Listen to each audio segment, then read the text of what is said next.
Alex. And I'm Trey. And welcome to the Black Sheep broadcast. Today, we're talking with Brian Brawdy, a Doomsday prepper. Yeah, I guess that's the best way to describe him. Yeah, we're gonna see, because I think some people disavow the terms like Doomsday and things like that, because a lot of what these people are saying, what they're preparing for, isn't like an end point, but just kind of a new status quo, kind of like what we're having. Like being able to be safe for some amount of time until things return to somewhat normal. Right, sort of like what we're experiencing now. So yeah. I think he'll definitely have some stuff to say about this. I think definitely coronavirus. I feel like we've left it out of the podcast because you don't need that if you're just trying to chill out. But while we're on the topic of Doomsday, it should probably come up. Yeah. Been a very doomsday-oriented few episodes. We had the sun vanished about the apocalypse, and now we have this. So, to be fair, though, that's a fake apocalypse. As far as you know. As far as I know, yeah, maybe it's real. I don't know. I actually did see. I was snooping around. I forget where. I think I was looking at the sun vanished after we finished that episode, and someone was commenting like, "I'm pretty sure this is fake, but can someone just tell me it's fake because this is making me kind of nervous." Yeah. What do you think about doomsday prepping? Like, is it something you'd ever do? I wouldn't do it myself, but like the logic of it, I'm not at all opposed to. Like I kind of get it. Yeah, no, I get it for sure. I like if I somehow inherited like a abandoned like missile base or a bunker, yeah, I would keep it. I'd be like, okay, cool. I'm gonna. I'll just doomsday prep. Sure, yeah.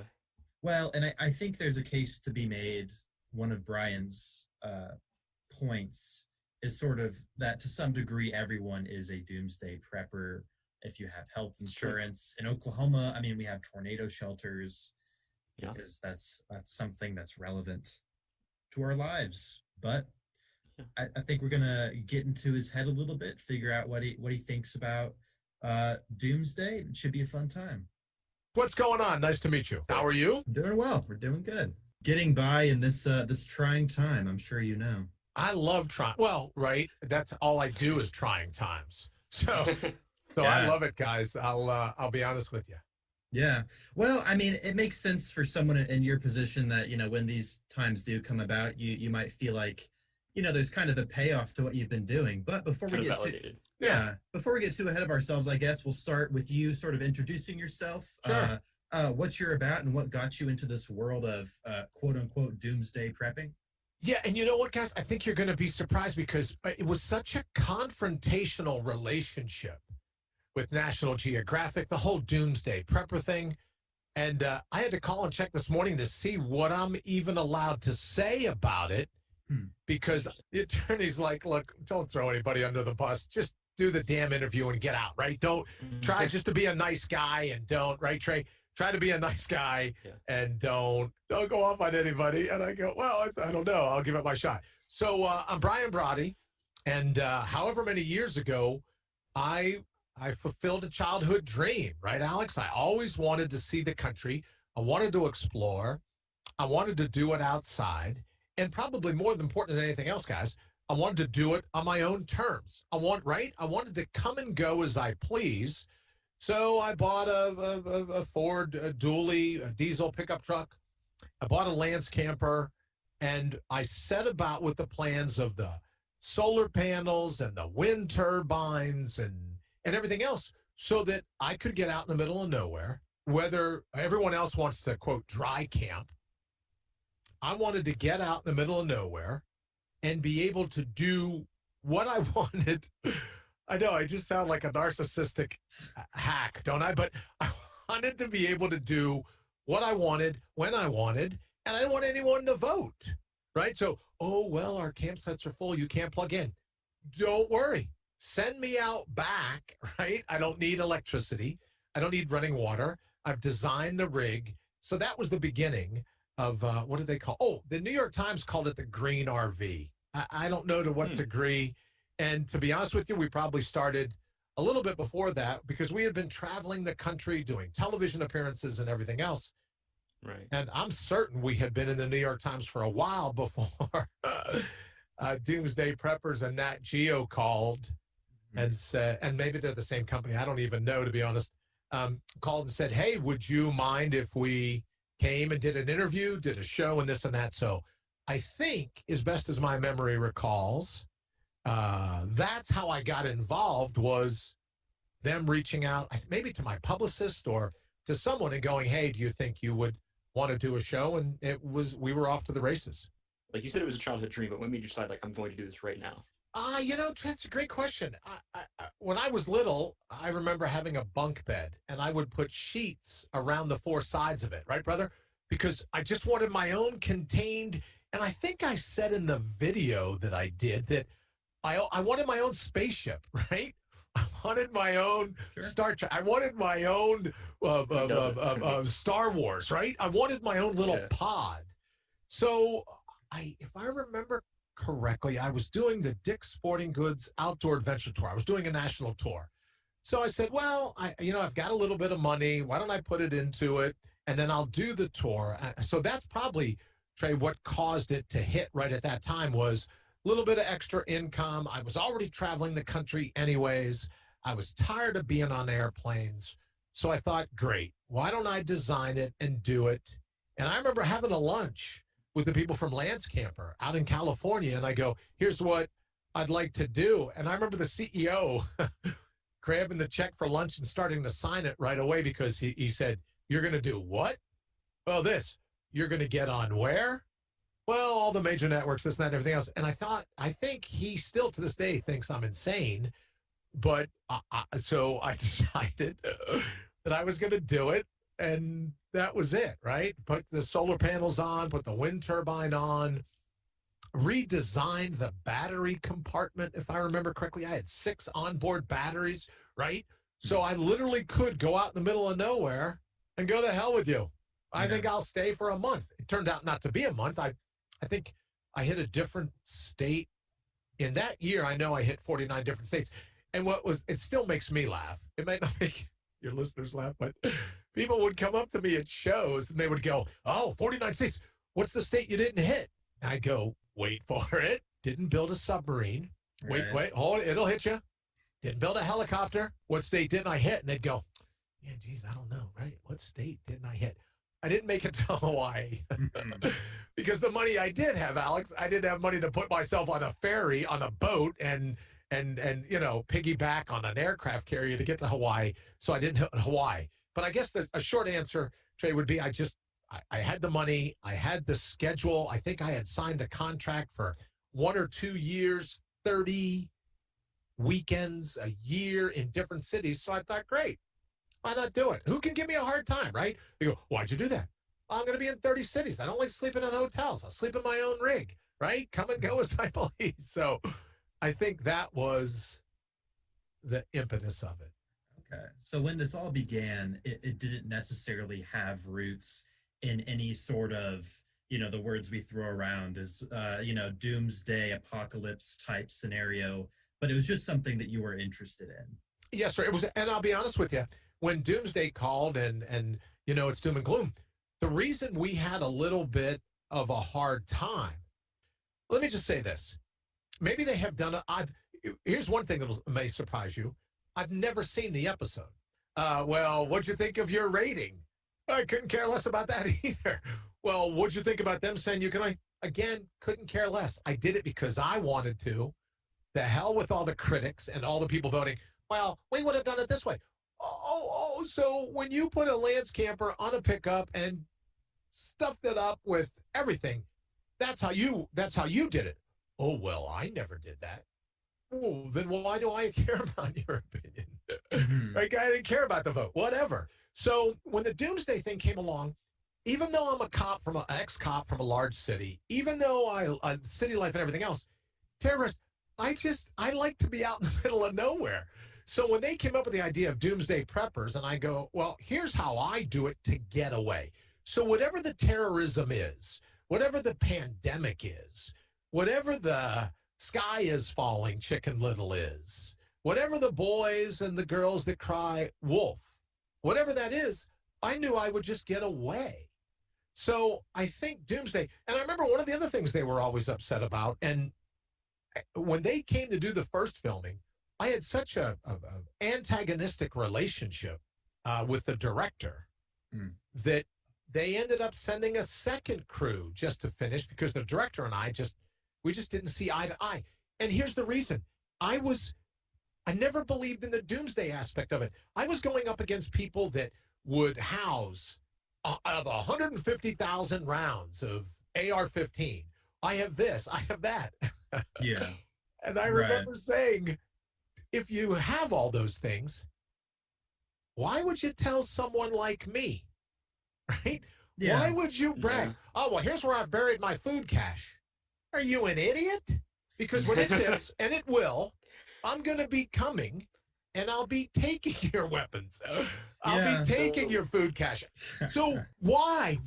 For the life of me. So when we got into it, guys, Trey, when they called and they said, well, we'd like to talk about your weapons. Well, I don't have any. Yeah, don't tell them. Don't tell. Why would I say, oh, what's that sound? Yeah, that's the FBI helicopter in my front yard. Sorry, they're coming all after the weapons. That's the ATF. Right. So I made fun of them. Which is odd that I even made the show because I made fun of people that look at prepping that way. Mm-hmm. Sorry, that's a long answer. You're good. It wasn't like an apocalypse survival thing. It was more just like having an opportunity to get away in case anything just came up. Yes, sir. Absolutely, that was the case. And it's apocalyptic for me if I have to go to the grocery store and have people run into me with their shopping cart, right? I like to be left alone. So when I devised this thing, it was for that reason. And they were like, well, do you grow dragon eggs? You have a rabbit farm for food. Right? It was amazing what people would do. And I go, here's the thing, guys. And it may or may not help in terms of how you see the interview going. I asked people, do you have automobile insurance? Mm-hmm. And they'd say, yes. Do you have life insurance? Well, sure, I have life insurance. Do you have renters or homeowners? Well, sure. Well, for me, being a prepper, their term, not mine. Right. Being a prepper was just having insurance. Right? Yeah. I never looked at it as that weird. Oh, you're not in the mainstream. Why? Because I have an insurance plan. I have a fallback if things go south, if things go sideways. Yeah. I have a fallback plan. That makes me wearing tinfoil under my hat, which is odd because it would be years later before they found out I had a brain tumor, right? So the tinfoil cap joke probably would have been even funnier then. Maybe I could have saved myself from a brain tumor. But that's what was always so odd is that, no, I'm not going to show you my weapons. I'm not, if I even have any. How do you know? I don't. You might. Mm-hmm. But I'm not going to brag about the fact that if you drive in your car, do you wear a seatbelt? Why? Because I don't want to get killed in a car accident. Then you're a prepper. Yeah, there is sort of a everyday risk assessment, and sure. There are things that people do to prepare for that. Like here in Oklahoma, I mean, we have to worry about tornadoes. Sure. A lot of families have invested in tornado shelters. There was fracking that caused earthquakes, and all of a sudden there was earthquake insurance, and people are like, how do we prepare for this? Yeah. So, I mean, yeah, in everyday life, there are prepper-like, decisions people have to make. And sure. I would consider people that even on the, even you might consider the far side if they have these huge bunkers, that is still on that spectrum of just, a form of preparation. It is a form of preparation. And as you say in Oklahoma, if you have a storm cellar, does that make you a crazy prepper? If you go to Costco and shop and you buy 800 rolls of toilet paper because that's the package they sell them in, I guess you could say that makes you a prepper. But for me, guys, the fallback, early on, years ago, 20 years ago, long before I did anything in outdoor adventure, I used to have the saying, finding adventure in your own backyard. So when I did the Winter Olympics in Salt Lake City, it was with this concept of finding, just use your own backyard as a place to have fun, camp, learn all these things. And then that message kind of morphed in, when you can't call on anyone else, can you call on yourself? Mm-hmm. Right? So my thing, Alex, about being a prepper was, if a family member's choking, do you know how to do the Heimlich maneuver? If a tornado siren goes off, Do you know what you would do? What's your checklist to get to the tornado shelter? If your house is on fire, where are your fire extinguishers? I mean, down to the foot. Right. If your house is full of smoke, right, Trey, you wake up.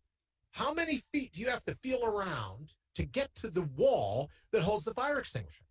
Right? Well, that makes you a prepper. If you go, holy crap, what am I going to do if caca hits the fan? Yeah. Then you're a prepper. But doomsday preppers hated that, right? Because I wanted to make it mainstream, and they were like, well, where do you cache your weapons? Oh, my God, the weapons thing again. I'm not even admitting to having weapons. I think I told him I had a crossbow, if I remember correctly. Yeah, I saw you with the crossbow. Crossbow. Okay, yeah, I had a crossbow and I shot, and at 50 yards it was dead center. And I remember looking to the camera and going, "Yeah, baby." Yeah. Right. So I had a crossbow, but I don't think so I ever. Yeah, baby. Yeah, baby. So, 50, and no one even applauded. Right? There's only a handful of camera crew there, but so that was it for me. Was that if you go. Yeah, I better go to Costco and get a freezer full of. I better buy half a steer from Oklahoma, right? I'll bet you when you buy meat, you buy half a steer, you put it in the freezer, and then you eat on it as you eat on it. Does that make you a nutty prepper? Are you, oh, it's doomsday. Are you running? People go, well, where's your gas mask? Jackass. Right. Those canisters only last a short period of time, right? Doomsday prepper, guy's got a gas mask. Okay, so you've lived an hour longer than I have when they hit us with tear gas. Right. What are you doing for hour two? Yeah, I mean, there does seem to be a line in the sand that maybe it's artificially constructed, but people do decide that, these more radical and quote out there scenarios aren't really worth prepping for. And I mean, there is some merit in that insofar as there's some stuff you can't predict and you can't prepare for. I mean, you could have a bunker and an asteroid could hit, and we didn't expect to be in a pandemic, though. To be fair, we didn't expect to be in a pandemic. Yeah, you could have a bunker and a flood hits. Yeah. Now, let's hope you had a snorkel. Yeah. Right? Do you have a preferred term, like to call yourself, rather than like a doomsday prepper? Geez, no. The concept I always go back to, Trey, is just mortal up. You're a human being. Yeah.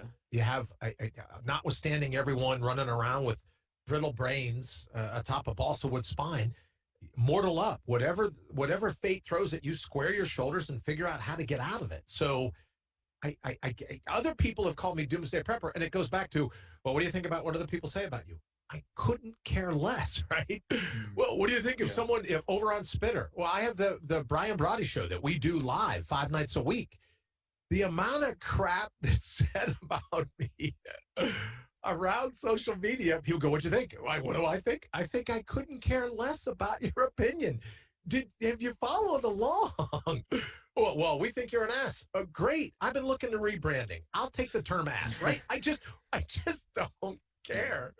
And so you talked about how you were like, if you have a bunker and it floods, you're out of luck. So why did you choose like a motor vehicle specifically? Well, because that's a great question. I thought, and I put in the name of the company is Transfer Flow, but I put in an additional, I'm going to say it was a 50-gallon tank, Trey. It may have been 100, but I don't remember. In any event, I put in an extra tank.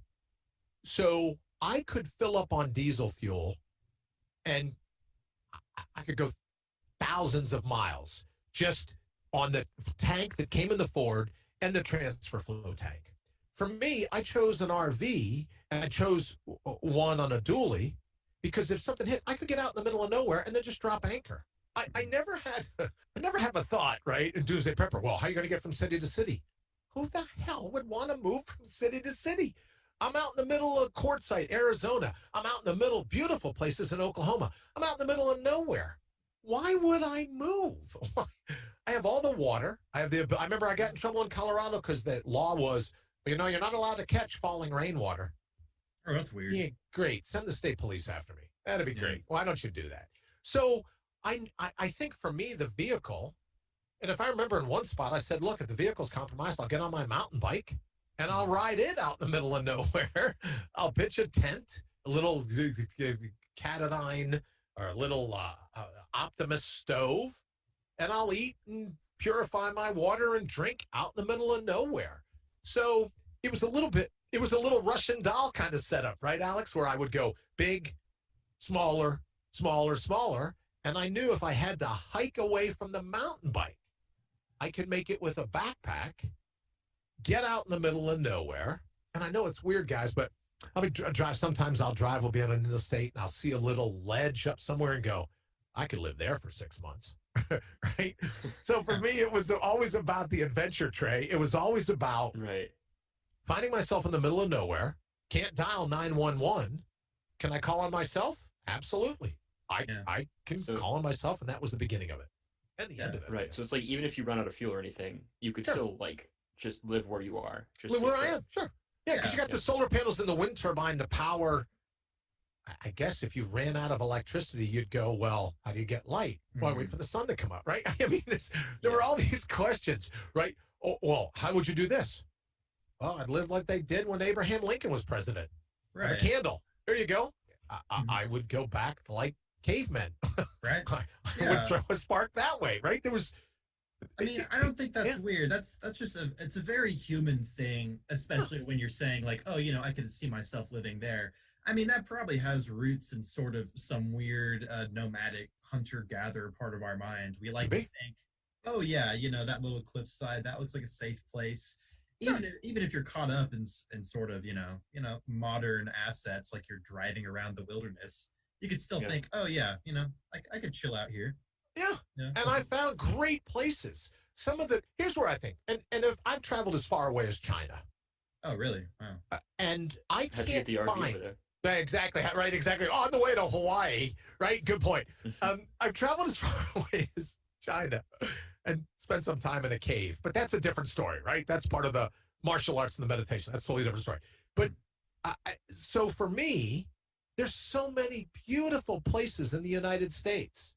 I've hiked across Death Valley in the middle of August, where it was me and a coyote. Nobody else would go out there. The glue on the bottom of my shoes melted. I backpacked in Yellowstone at 45 below zero, where if you breathed on the camera would freeze. I've kayaked in the Everglades. I've hiked around Denali. With Bear Grylls. So, listen. Now I'm going to get in trouble again, Trey. Here's the thing. Bear Grylls, when they called and said, hey, will you do a show with Bear Grylls? Jerry's a great guy. But when I found out that Bear Grylls was staying at like a hotel or something, what was it, guys? He was shooting his stuff during the day and staying at a hotel at night. I'm sure he's a nice guy. I'm sure he's a badass, whatever. But that, and if I remember, I'm done, right? No, thank you. Let's just say no. Because if you're going to live out in the middle of nowhere, who's the guy? I did a commercial, Les Stroud. Now, Les Stroud was a guy, I did a commercial with Les Stroud one time. He was always a guy that impressed me because he shot all of his own stuff, right? So if Bear Grylls doesn't have a makeup person and an entire crew, now I'm sitting up and paying attention. It's funny you mentioned Bear Grylls. That's a flashback. But that's why I never went that route because, Survivor. Yeah. Well, they're on the island. Yeah, with a camera crew with walkie-talkies. Yeah. Right? Maybe that could be your next deal. Maybe you could get a deal for a survival show. They should do Survivor with like Doomsday Prepper or like combination. Yeah. And I'd say no to both of those at the same time. Right? Because if you lose your power let me just say this. I went to the immediate aftermath. I couldn't get to Hurricane Katrina while the winds were still there. But I was there, let's say, a week later. And I went, and until you see what a wall of water taller than the light posts, until you see a wall of water taller than the second floor story of buildings, until you see a floating casino lift up in the water, and when the water recedes, it's dropped on a hotel, pancakes the hotel. Until you see what happens in the immediate aftermath of a hurricane, which is making me think, Alex, when you talked about the bunker, all the people's wells there were compromised by salt water. Yeah. And until you see, and here's the strange irony of the way Mother Nature, immediately following a hurricane, within a day or two, It's sunny and 85 degrees. Yeah, that's how tornadoes are too. That's how tornadoes are. Changes. Right? Yeah. So you have no water, no food, no electricity, no hospital, no phone to call paramedics. And it's sunny and 185 degrees in the shade. Right. So if you don't know how to survive, that's a doomsday for you, brother.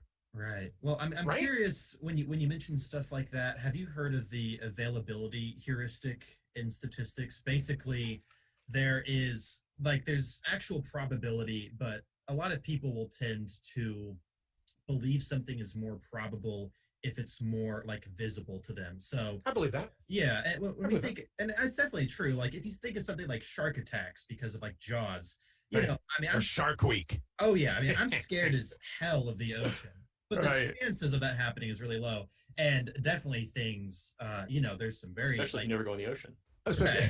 yeah, The well, chances are that's true. real low. Then Yeah, it's you zero. got a lot of ocean in Oklahoma, do you, brother? Yeah, I got you. it's still a worry. Right. I just see my pool and I'm like, oh, I think there's a shark in there. But the point is, there's especially really symbolic moments, like when you think of, 9/11. That was Right. a moment where Right. people's priorities shifted, even though compared to things like heart attacks or Sure. just Broken basic leg. diseases. Yep. Yeah. I mean, the fatality rates for something like that are staggering compared to the Yes. deaths caused on U.S. soil by terrorism. Yes. And that's why I think I ran afoul of them, Alex, to be honest, is because I said, look, you want to worry, but what happened in the aftermath when you went to dial 911 and you got a busy signal? Mm-hmm. What happened when you went to flag down and everybody and their brother was busy helping someone else? That to me is what preparedness means, when you can't call on anyone else. If your child breaks a leg, do you know how to make sure what happens if the bone is sticking through the skin and he or she's bleeding everywhere? I said before about choking. I said before, do you even know how to do the Heimlich maneuver? Most people don't even know that CPR now is hands only. Mm-hmm. Right? Right. So, none of the mouth stuff. I think Red Cross is going hands only CPR. You It can't depends breathe. on who but- you ask and when you learn from it. Is that true? So That also makes sense now. Yeah. We probably shouldn't be doing that now. Well, my girlfriend got CPR training like recently, and they told her to do the like breathing stuff. But when I was taught it like a year ago, I was taught not to do the breathing stuff. Oh, so now it's changed even again, Trey, because when I first learned it, oh yeah, you got to do mouth to mouth. And I go, look, you seem like a nice group of folks, but if I have to pick that guy to do mouth to mouth, it's time for me to go home. I'm ready. Invalidate my passport, God. I'm ready. Whatever happens, you don't touch me, right? And I made a joke of it, but you get that. And I think that's what some of the folks, not everyone, I'm not disparaging anyone there, but I think some of them wanted it to be extreme. And I kept saying, look, doomsday will come for you in a different way. It's not always like you say. I was in the beach 2 weeks ago, Alex, playing with the kids, surfing, thousands of people around me. And all of a sudden I say to my son, all right, let's head in, get on the boogie board, let's head in. I get grabbed by a jellyfish, hit me in the back of the legs, dropped me. The pain and the shock of the electricity to my system was so great, it dropped me to my knees. And thankfully, we were only in a couple feet of water. I fell over into the push-up position. And people are like, of course you were stung by a jellyfish. All the time I've been in the ocean, all the time. This is the trip I get stung by jellyfish. And I don't know what I'm allowed to say or not say, but my wife goes, do you need anything? I go, yeah, would you mind peeing on the back of my legs? I need some urine. Yeah. She goes, here on the beach in front of everyone? I go, my legs don't work. Yes, I can't pee on the back of my own knees. If it had grabbed me in the feet, I'd be peeing. Yes, somebody. So that was the joke. Everyone laughed that she wouldn't pee on me in public. And I'm going, oh, yeah. Whatever happened to the vows? What is it? In sickness and in health. Could you just pee on the back of my legs, for God's sake? No, I'm not peeing. All right. Good enough. Yeah. The life insurance paid up. You know what I mean? So your I guess, outlook of survivalism seems very, I guess, soloistic. How do you reconcile that with like having a family as well? Well, I teach everyone in my family to think on your feet. It can be individualistic, or it can be like the fingers on your hand. If everyone in a group coming together knows The most basic, you can say, great, you're responsible for water. Don't care how you do it. Make sure we don't get giardia. You're responsible for firewood. You're responsible for food. You're responsible for first aid. So when that group comes together and you know these basic things, I just don't want to be in the position. That's a great question, Trey. I don't want to be in the position for anyone in my family, my friends, my neighbors, to look at me and go, what do we do? And go, yeah, I don't know. Yeah. Right? I want to be able to say, put yourself behind my back and I'll get us through this. So if it's a group of people that all have that ability, God love them. I think it's great. For me, I just like the idea of being able to protect my friends, my family, my neighbors, my loved ones. So no matter what happens, they're like, let's just call Dad, right? Let's just get a hold of Brian. Right? If nothing else, he believes he can win. And so we need a little bit of that spirit now, right? Could I be crazy? Absolutely. Could I be nuts? Absolutely. I mean, I think family units would lend themselves to, having that feeling of, here's people that I'm responsible for, people who are going to look up to me. If, stuff were to hit the fan, I'm going to be the one, to either fail or succeed with what's happening. Right. Well, think about it. If you have a younger one that's choking, are you going to let them say, well, the ambulance didn't get here in time to save his life? Hell no. I don't want that karma. I don't want that on me. Oh, there was an intruder at night and you tried to call 911, but your family was all attacked before the police got there. Not on my watch. Right? So it's very personal. The neighbors call. Oh, Tom had a heart attack. Can you help us? Absolutely. Our house is on fire. Can you help? Absolutely. Because I didn't want to deal with the aftermath of people going, you waited for the fire department? Mm-hmm. You waited for the paramedics? You waited on the police? You waited on the National Guard? Yeah, no, I don't think so. So that was it, guys. If that makes me soulistic, I guess, again, it makes us all a prepper, right? Because if you go to your refrigerator right now, Alex, and you open it, and there's more than enough food to get you through lunch, you're a prepper. If you buy a gallon of milk, unless you and I are going to chug a gallon of milk, probably skim, if you and I are going to chug a gallon of milk right now, then you can go, Brian, you're full of crap. I'm not a prepper. I drink milk a gallon at a time, right? If not, you'd buy a pint. Right. But if you buy a gallon of milk, you're a prepper. I'm sorry, I'm also curious about the with your individualistic outlook and also having a family. I'm curious how you've responded to our current almost doomsday situation. Scenario, of the pandemic. Yeah. Well, I do it, as you guys have probably figured out. I do it, Trey, with a joke. I go, look, MIT says it's 24 feet. So the 6-foot bubble, I think it should be 24 feet. And like the NBA, I think there should be a 3-second rule, right? Without you come into my bubble for more than 3 seconds, it's a lane violation and I'm blowing the whistle. So for me, in dealing with it, I go, look, and President Trump has taken a lot of heat because some say he downplayed it. Some say this, some say that. Alex, just like you, I imagine when you were growing up in Oklahoma, your parents didn't sit you down and go, oh my good Lord, we live in Oklahoma. Let me tell you what happens if a 2x4 comes at you at 150 miles an hour, right? And they sell the gloom. They sell the drama. They sell the worst case scenario. What parent would do that? Mm-hmm. So for me, I'm like, look, whatever happens, we're going to get through it. Whatever happens, we're going to mortal up and we're going to do whatever it takes to survive.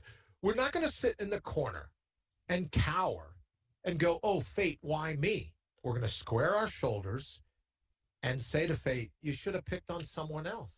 Because so have you just been like staying away from people, I guess? Well, you know what? This won't surprise you, Trey. I stayed away from folks long before the pandemic, right? I mean, yeah. I'm the guy that built the RV to get out in the middle of nowhere. I have to say, well, we're under lockdown. Yeah, when did you figure that out? Were you late to the game? Did you come out of, your kind of solo living and then realize, oh, wow, something's happened? Yeah, now everyone's doing it. Well, you know what? I think it's when you have a family, right? You go, oh, can you hit the grocery store? Oh, please. Why would you send me to the grocery store? Right? So, which I laughed the other day. I was at the grocery store and somebody hit me with their cart. Mm-hmm. In line, standing with the stickers. Stay 6 feet apart. I'm in line. Lady hits me. Really? 6 feet? Right? So when people go, what do you think about it? Look, I'm all over the idea that you people have to stay away from me. So let me get this straight. I'm supposed to be upset, Trey, that when I walk down the sidewalk, Dorothy and her little poodle decide to grab her blue bag of dog scat and cross to the other side of the street before I get to them? I vote yes. Give me 2 scoops. Right? I'm all over it. Almost like this is what you've been waiting for this whole time. Yeah, I don't wish bad on anybody. But having an excuse to be as far from people as possible. Far away as people as possible. Oh, wow. We're very offended by that opinion. Oh, great. Oh, I couldn't care less. Right? You're welcome to be as offended, as triggered, as outraged, as maligned, as mortified with the things I say. Because I don't care about your opinion. So just be kind to people. Be nice. Help whenever you can. And, like I'll get in trouble. People go, well, you know what? You the way you're always out in the middle of nowhere. We heard the other day that you stopped to help an older couple on the highway with a flat tire. I go, yes. I don't try to avoid people when they need, right? I just would rather be left to my own devices. That's all, right? If it makes me a bad guy, then I'm good. Like I said earlier, I'm looking to rebrand. Bad guy sounds better than ass, I guess, right? So I'm a bad guy. Groovy. Don't call. Great.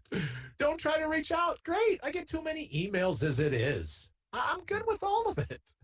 I mean, as an introvert, I don't mind the social ramifications of the pandemic, staying away from people and things like that. Right. Yeah, I mean, it is interesting because this is a moment where whatever you call yourself, this is a moment in history that, I mean, it's the closest thing, at least in my short lifetime, that we've come to an apocalypse or some sort of just world-changing event that's in that ballpark of apocalypse, doomsday, whatever. And it's something that people would have probably laughed at. But even back in January when, we were hearing about this sort of taking off, right? I mean, I don't know if people were laughing at it per se, but we distance ourselves and we think this isn't going to become a problem. Already in January, and not to just pick on one political party, the number of people going, oh, we don't need a lot. These masks, this is craziness. We don't need this. We don't need that. I'll tell you, Alex, what does trouble me is in a very short period of time, how humanity is just pancaked. How people are like, oh, well, no, except for the woman that hit me with the cart, obviously. You got to stay 6 feet away. You got to do this. You got to do that. And I've been saying for months, don't use your pinky nail to clean your teeth. Don't lick doorknobs in public restrooms. And don't pick your nose. People have been doing that, though. I've been seeing, like, the people on, I don't remember when it was, and this is another example of the availability heuristic is because I'm thinking this is widespread, but it only takes a couple.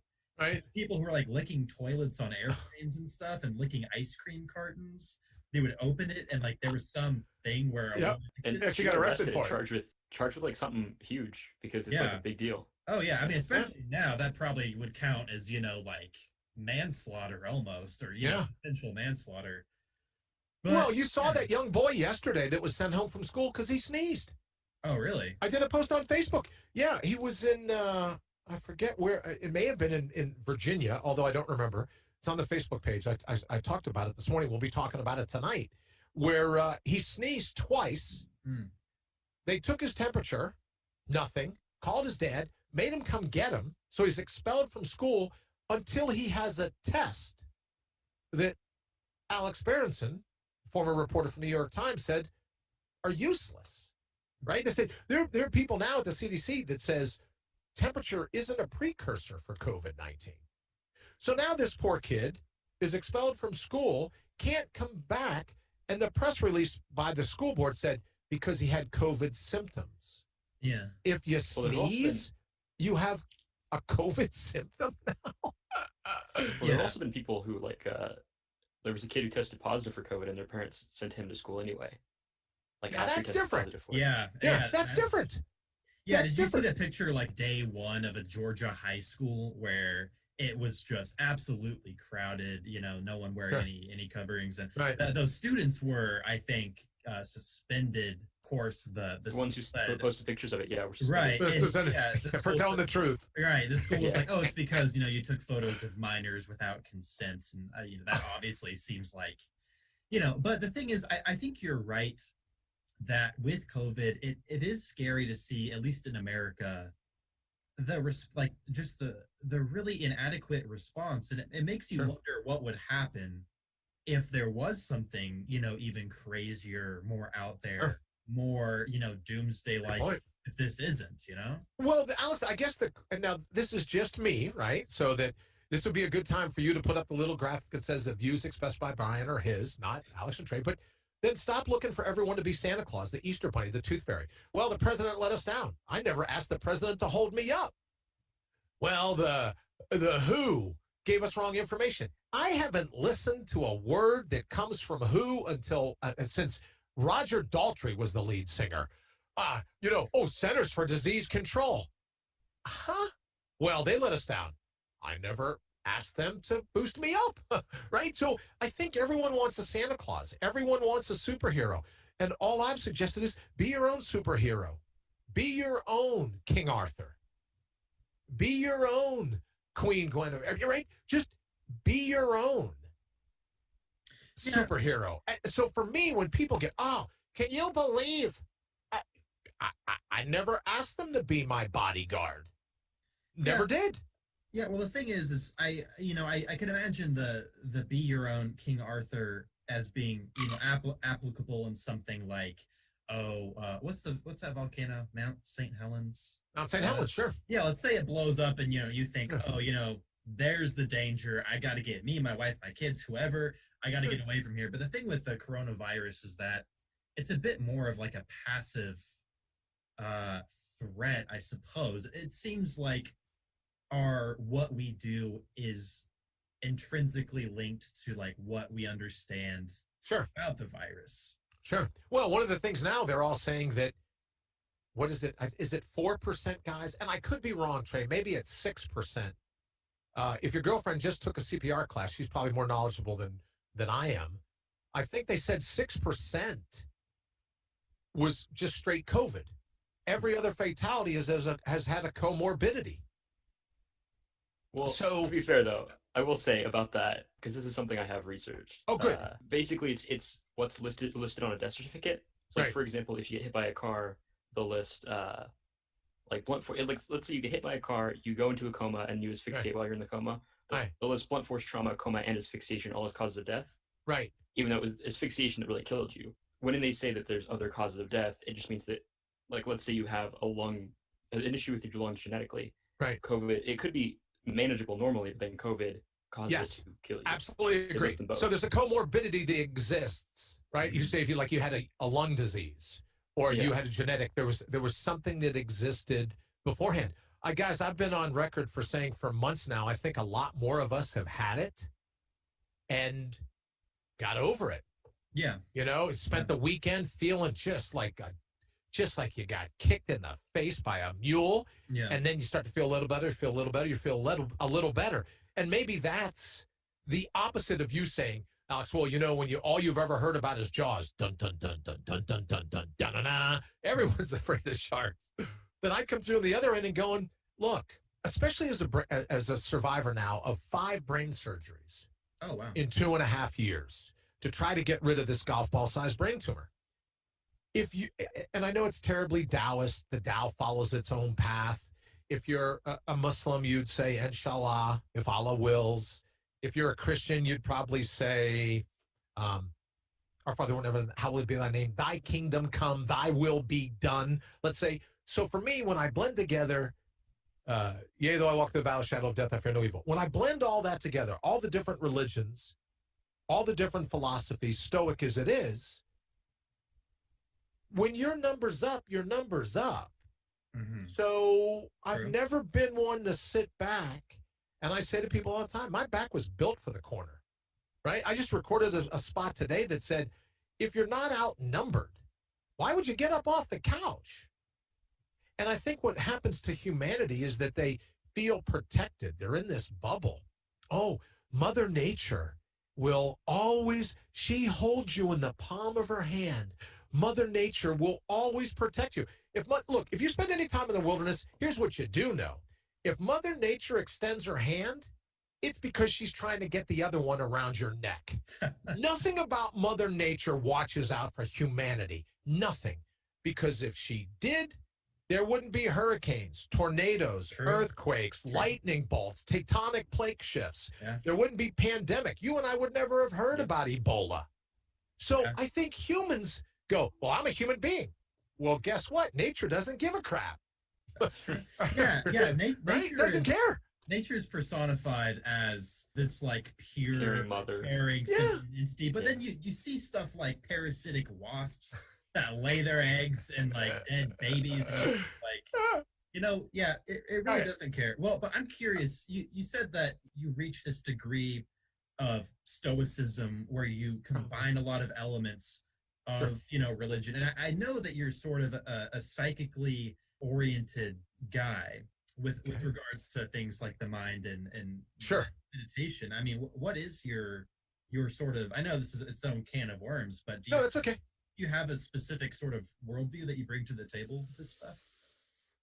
Well, I think because I never, as much as I tell you I don't like to be around people, I've never set out to hurt people. Mm-hmm.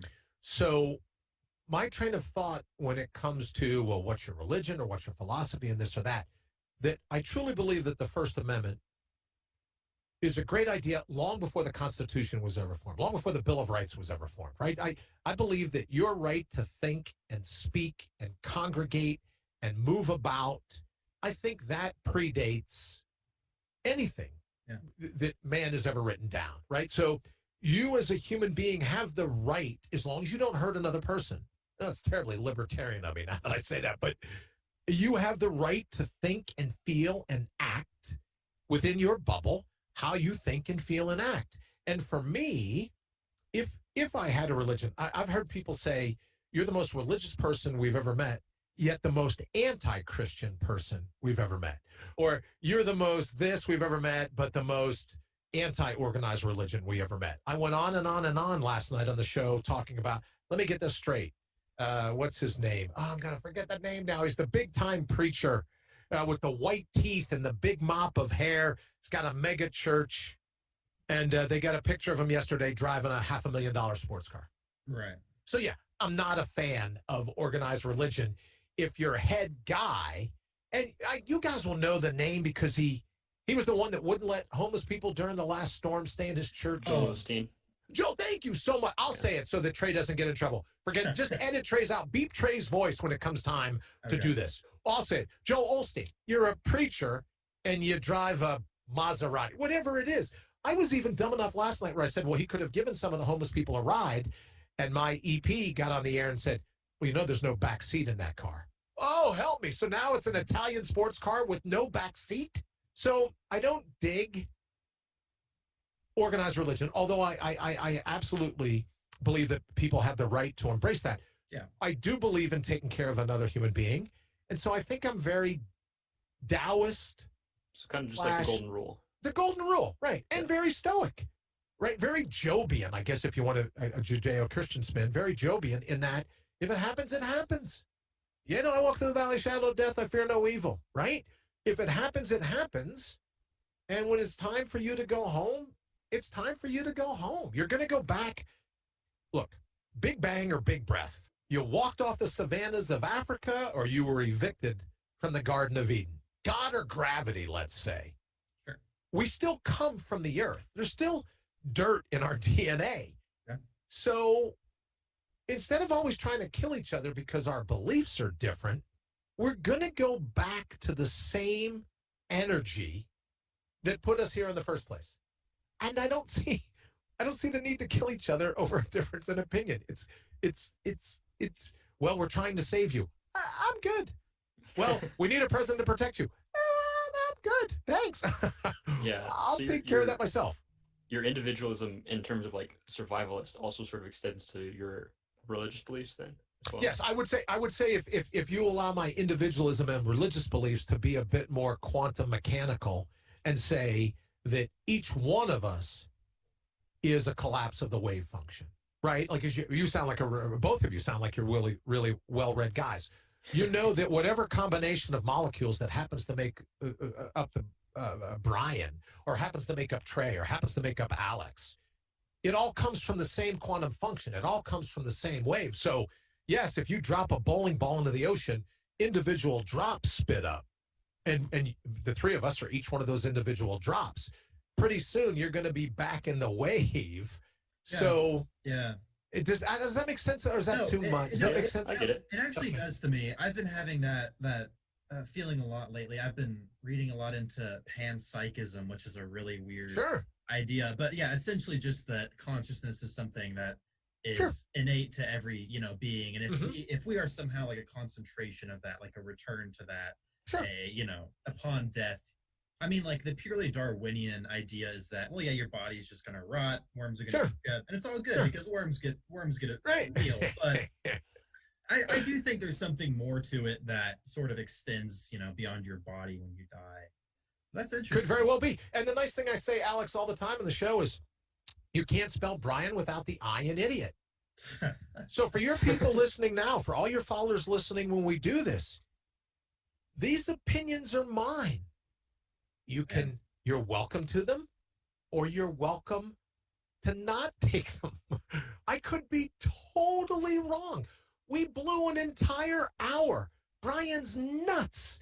Not one thing did he say is truthful, right? Not one thing, because who knows? I'll tell you who knows. My mom knows. If I don't know how you all are in terms of your family, but loved ones that you've had that have passed on, they know the truth.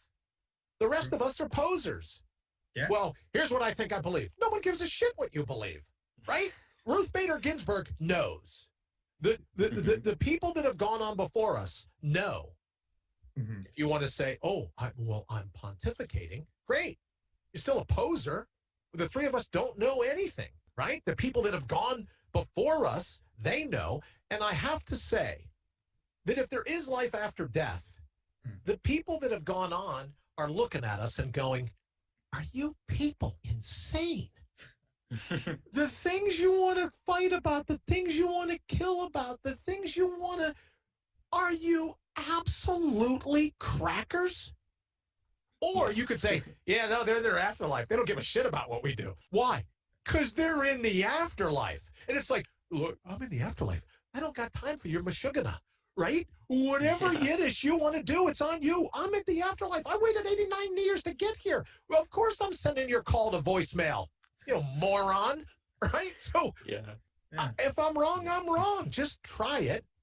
And if it works for you, great. If it doesn't, say to Alex and Trey, never have Brian on your show again. He's crazy. I'm good with it. I'll know if I never get an email from you guys. Right? He's nuts. God love you.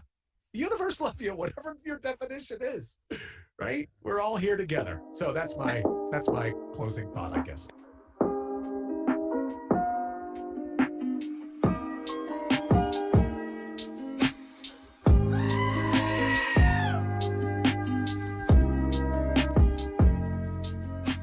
So if money were no object, what would you do to add to your current survivalist setup? I have 3 iPads. Is that what they're called, Trey? iPads, where you can read a Kindle book on them? I think they're iPads. I have 3 iPads absolutely filled with books and Audible books. So if you were to say to me, what's the number one thing you could do? It would be to have a small solar panel and the ability to recharge an iPad. Now, you want to download the books. You want to download the audio. You want to get everything. Because with today's understanding, today's technology, if you called me and said, Brian, I think my appendix burst, I could open an iPad and get a video on where to cut to get that appendix out of you. So what's my number one thing? Oh, you want 10,000 rounds of an AR-15? No. Oh, you want all kinds of arrows in your quiver? No. You want enough to feed a family of 8 for 10 years? No.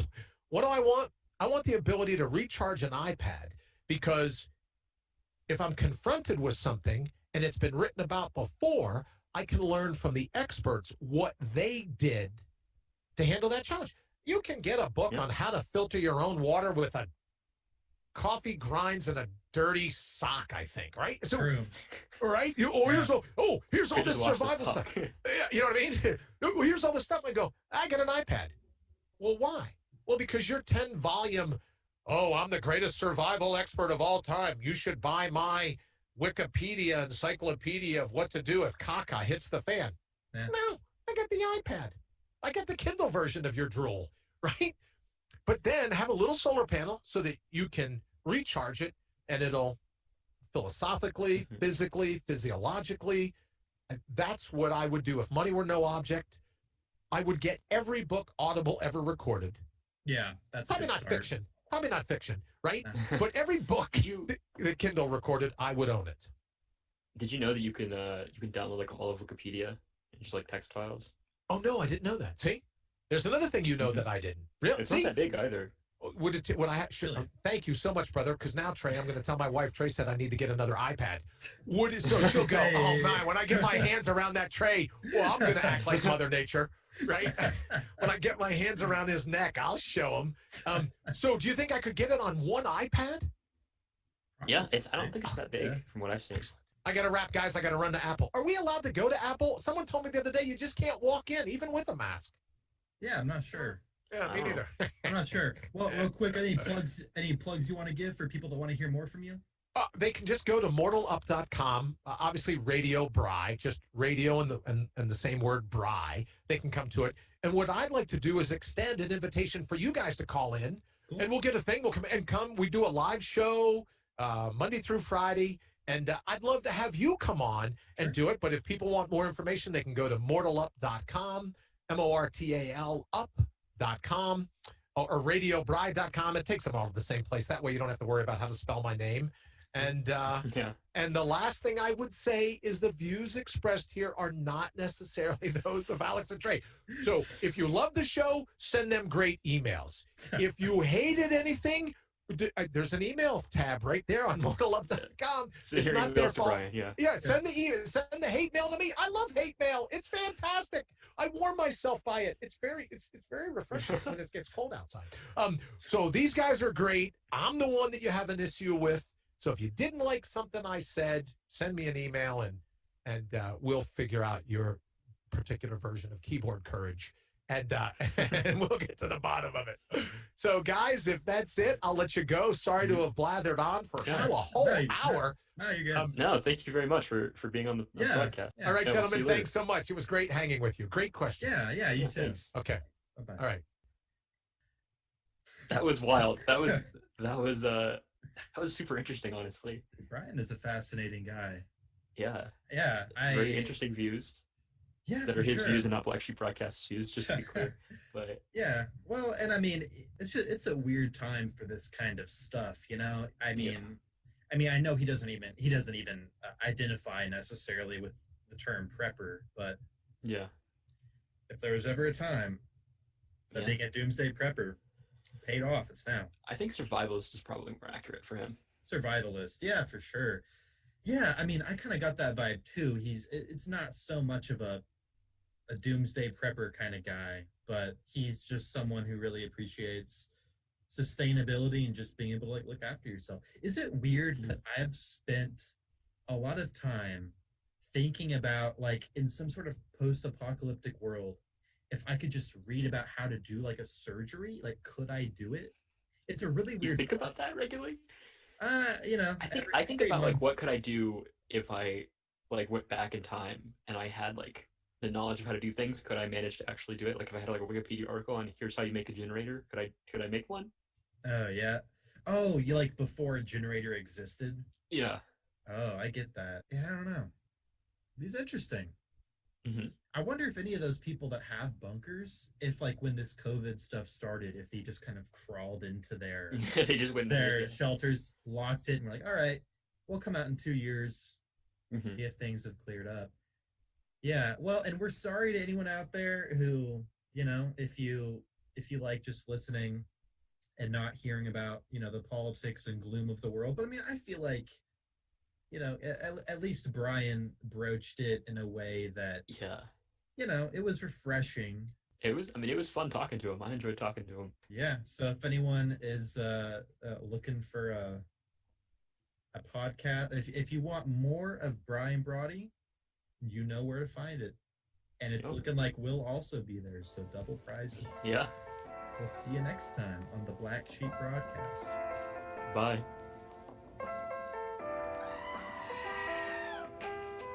And if you enjoy our content, go ahead and follow us at Broadcast Sheep on Twitter or Black Sheep Broadcast on Instagram. And you can also follow us at Black Sheep Broadcast on Facebook. And we have our Black Sheep Broadcast YouTube channel that you should go check out and subscribe to, please. We're also on SoundCloud. And if you have any stories or experiences that are paranormal, strange, or just plain out there and you want to be on the show, shoot us an email at blacksheepbroadcast@gmail.com. And we'll see you next time on the Black Sheep Broadcast.